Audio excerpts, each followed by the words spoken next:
Law Minister Kiren Rijiju was at the conclave this morning, and he was quite upset with the manner in which the Supreme Court had chosen to make public the government's reasons behind withholding permission for somebody to become judge, saying that this is between the government and the judiciary. This should not be made public. There are matters which should be kept private. He didn't like the fact that you were starting to make these public. Well, let me join issue with the law minister. He has a perception. I have a perception. And there's bound to be a difference in perceptions. And what's wrong about having a difference in perceptions?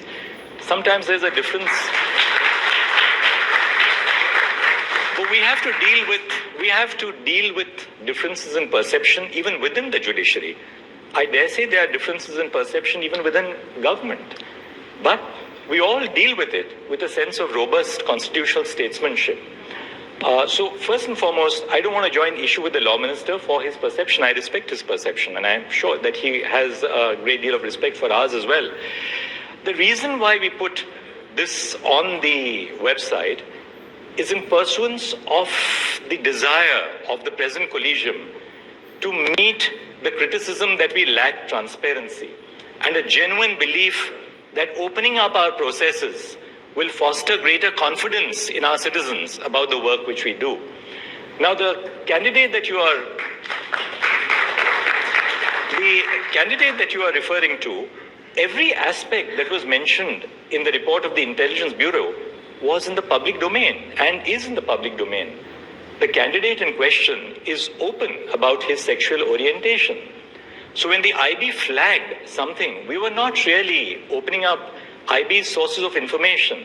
What could be the danger? Let me argue against myself. Someone might say that if you put an intelligence report out in the public domain, you might be compromising the sources of information of the Intelligence Bureau on issues of national security. Somebody's life may be in danger. This was not a case like that. The IB report dwelt on the sexual orientation of an openly gay candidate for prospective judgeship. So this was known. It's known to the entire profession. It's been widely reported in the media.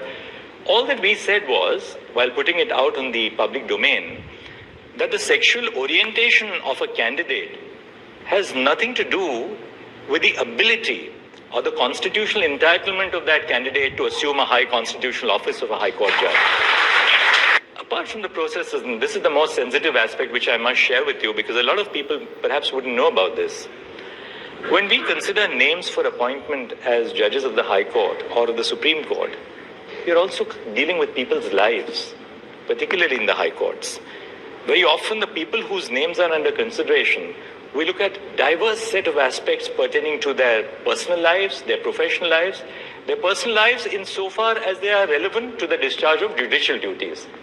I have no cause about somebody's personal life if it has no connection with their judicial duties. But when we deal with these very personal, intimate, sometimes very, very intimate and private aspects of people's lives, we have to be conscious of the fact that you can't, in the process of selection, open up every aspect of their lives to society at large. The consequence will be that good people will then say, sorry, I'm not willing to put my personal life on trial in this particular way. So if you have to have good people, you must also trust your decision makers to make those choices.